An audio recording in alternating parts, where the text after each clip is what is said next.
ሰላም ጤና ይስጥልኝ። እንዴት ናችሁ? እንግዲህ ዛሬ ኡጋንዳ ከመጣው አራተኛ ቀኔ ነው። በዚህ ቀን በየቀኑ እንግዲህ ያው እንደምታዩት አንዳንድ ቦታዎችን እያሳየኋችሁ ነው። ለጊዜው ራሴን መደበቅ ወስኛለሁ። ምክንያቱም ደግሞ ከዚህ በኋላ ላሳያችሁ የፈለግኩት ነገር በጣም እጅግ አደገኛ በመሆኑ አበሻ እንደምታውቁት ክፉ ነው። የሆነ ነገር እንዳያረጉኝ ስለምፈራ ነው። የአበሻን ጉድ ነው ማሳያችሁ፣ በሰው ሀገር ምን እየተካሄደ እንደሆነ ማለት ነው። እና የሚገርማችሁ ምናልባት እንግዲህ አሜሪካ ነኝ ዩሮፕ ነኝ ምናምን እያለ የሚዋሻችሁን ጓደኛችሁን ያው መንገድ ላይ ሲንገላወድ ያሳያችሁ ይሆናል። እና ለዛ ደግሞ ያው መልኬን ማሳየት አልፈልገውም። ለዛ ነው። ይሄ ኮኮ ቢች ይባላል። እንደምታዩት በጣም ዝነኛ አደገኛ የሆነ ቢች ነው። እንግዲህ የሄድኩት ቀትር ላይ ነው። ቀትር ማለት ያው 6 ሰዓት ምናምን አካባቢ ነው እና ቢቹ መግቢያው በዚህ ጋር ነው። ከዛ በኋላ ነው ወደ ቢቹ የሚኬደው። እንግዲህ ኡጋንዳ ሌክ ቪክቶሪያ የሚባል በጣም የከናይል ተፋሰስ አንደኛው የሆነ እንግዲህ በጣም ታዋቂ ነው። ዩጋንዳ ውስጥ በጣም ብዙ ቦታ ሙሉ ከተማው ማለት አገሩ ላይ ሙሉ አለ ማለት ይቻላል።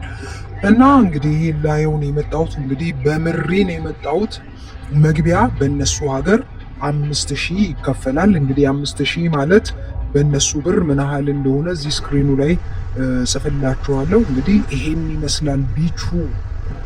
ይኸውላችሁ እንግዲህ እግራችንን እንደዚህ አጣጥፈን ቁጭ ብለናል።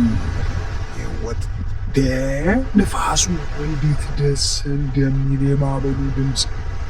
ረገረገረገረገረ ኢንተራንስ ከኡጋንዳ ማነው ከካምፓላ ኢንተቤ የሚባል ቦታ ነው።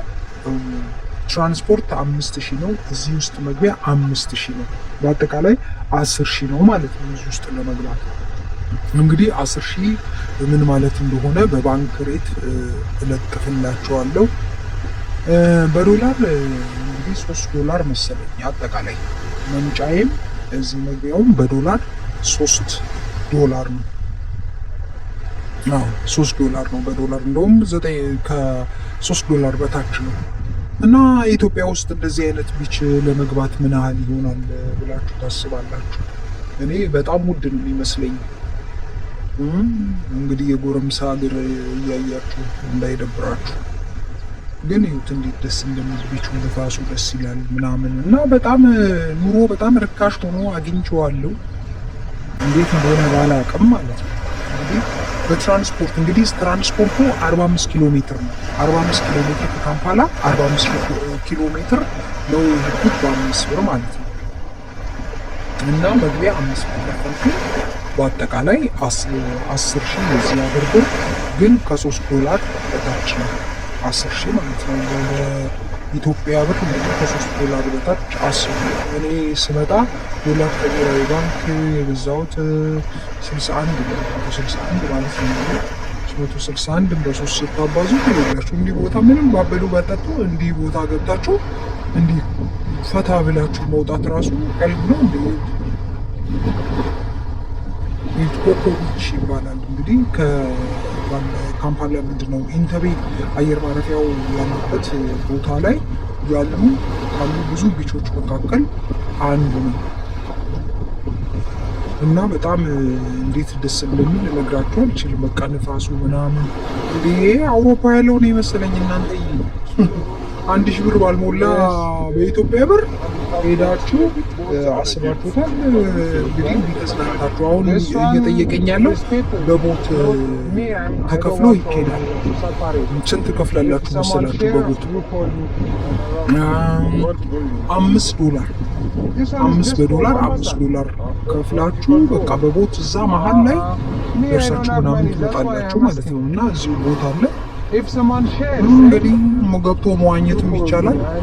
እና እኔ በጣም ነው የተመቸኝ። እናንተዬ እንደው ኧረ የጤና ያድርገው ወዱ በቃ ተመችቶኛል። እኔ ኡጋንዳ ምግቡ እንግዲህ አንድ ነገር ቀምሻለሁ፣ ሌላውን አሳያቸዋለሁ ብያለሁ። ከጓደኞቼ ጋር ነው እዚህ ያሉ ጓደኞቼ ጋብዘውኝ ነው። እንግዲህ በጣም ፌመስ ነው አሉ። ቤቱ ውድ ነው ግን ዋጋው አልተመቸኝም። በኢትዮጵያ ብር መንዝረው ሲነግሩኝ ከሰፈሩ ነው ብለውኛል። እንግዲህ እናያለን ከሰፈሩ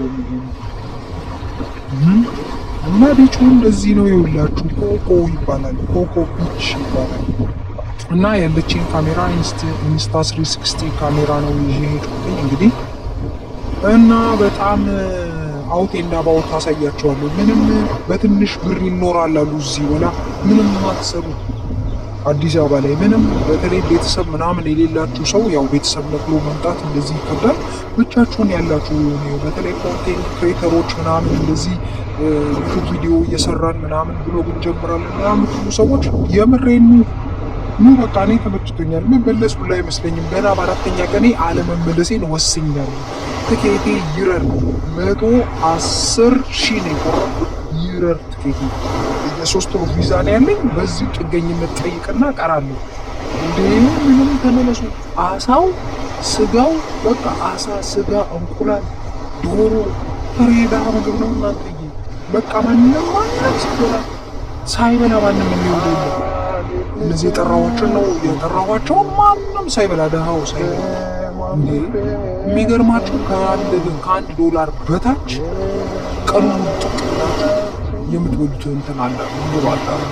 ኧረ እኔ በደንብ አድርጌ ያሳያችኋለሁ። እዚህ ከኢትዮጵያ የሚመጡት ዩቱበሮች የማያሳዩዋችሁን ታሪክ እኔ ያሳያችኋለሁ። የእውነቴን ነው የምላችሁ። ኢትዮጵያ ውስጥ በተለይ ልጆች ላላቸው በጣም ለልጅ የሚሆን ሀገር ነው። የልጅ ወተት፣ የልጅ ልብስ ምናምን በቃ ርካሽ ነው። ልጅ የሚያድግበት ሀገር ነው። ትምህርታቸው ደግሞ ኢንተርናሽናል ስታንዳርድ እና የመጨረሻ የሚገርም ነው። ፖሊሲያቸው ምናምን ራሱ ኢንተርናሽናል ችግሮች አሉ። በዛ ላይ ስደተኞች በነፃ የሚያስተምሩበት ምናምን አለ። እንደ እኔማ ተመቸኝ። የእውነቴን ነው። እኔ ነው የምላችሁ። ይሄንን ቻናል ሰብስክራይብ፣ ላይክ ምናምን አድርጉ። እያንዳንዱን ነገር እየገባው አሳያችኋለሁ። ቻናሌ ሞኔታይዝ ለመሆን ጥቂት ሰብስክራይበር ብቻ ነው። እንደ 400 ምናምን ሰው ሰብስክራይብ ካረገኝ አለቀ በቃ። እና ይኸውላችሁ በባዶ እግሬ እየቀሰፍኩ ነው እላችኋለሁ። እንደዚህ እንዲህ በባዶ እግሬ እየቀሰፍኩ ነው እና ተመችቶኛል። የመጨረሻ ያው ድንገት ብቻዬን ስለሄድኩኝ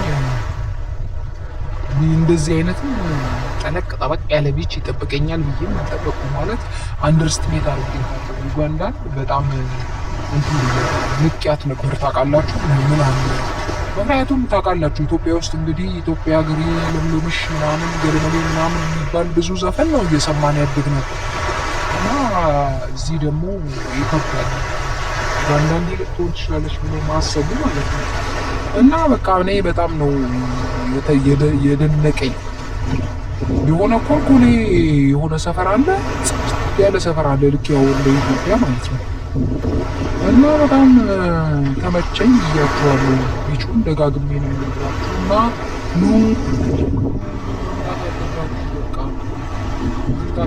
እያንዳንዱን ነገር ነው ማሳያችሁ። የገበያ ቦታውን እያንዳንዱን በተለይ ኢትዮጵያ ያደገች ኑሯችን ተቀየረ ለሚሉት ሰዎች አንድ ዩጋንዳዊና ኢትዮጵያዊ እንዴት ነው በምን $100 ቢከፈላቸው ዩጋንዳዊ እዚህ ሀገር $100 እንዴት ነው የሚኖረው የሚለውን አሳያቸዋለሁ። ምክንያቱም ኢትዮጵያ ውስጥ የ20,000 ብር ደሞዝተኛ መኖር አቅቶታል፣ እንኳን ከዛ በታች ያለው ማለት ነው። እና ምንም ያደግነው ነገር የለም። በቃ ስታዩት አገሩ ምንም ዋጋ የለውም። የፎቅ መደርደር ምናምን ምንም ዋጋ የለውም። በቃ ምንም ፎቅ ነው። ድሀ ተፈናቅሎ ፎቅ የተሰራው ሌላ ምንም ነገር የለም። ያው እሱ ውሃ እንትን ያለ እና አንዳንድ የሰው ህይወት ይበልጣል። ሰው በሰላም በቃ ምንም መንግስተ ሰማያት እንኳን ባትወርስ ደህና ነገር እንደው ምድሪቱ ላይ ኑረ መሞትም አንድ ነገር ነው። የኛ እኮ ከተንኮላችን ከምቀኝነታችን የተነሳ የምድሩን የሰማዩን ነው እኮ ያጣ ነው። የእውነቴን ነው የምላችሁ። ተንኮላችን በተለይ ስደት ላይ ሲነግሩኝ እኔ በጣም ብዙ ካበሻ እንዳልቀርብ ብዙ ሰው እያስጠነቀቀኝ ምናምን ያለው፣ እኔ ግን ያው እንደነገርኳችሁ የማውቃቸው ሰዎች ናቸው ያሉት እዚህ። እነሱ ጋር ነው እስካሁን ያለሁት። የትም የመሄድም ፍላጎትም እቅዱም ምናምንም የለኝም። ያው ቤት በከራይ ራሱ በእነሱ አቅራቢያ ነው መሆን የምፈልገው። ያው ብዙ ጊዜ ሰው ላይ ይከብዳልና እና የምትፈልጉትን በቃ ማየት የምትፈልጉትን ወይም ደግሞ ዋጋውን ማወቅ የምትፈልጉትን ነገር ሁሉ አሳውቁኝ። እያንዳንዱን ነገር በግልጽ ነው ቪዲዮ የምሰራላችሁ። እንግዲህ ዩቱበሮች የማያሳዩዋችሁን ዩጋንዳ እኔ ያሳያቸዋለሁ። አሁን ይሄ አቤል ብርሃኔ የሚባለው መጥቷል። ኤፊጂ የሚባል መጥቷል። የትኛው ሰው ነው ይሄን ቢች ያሳያችሁ?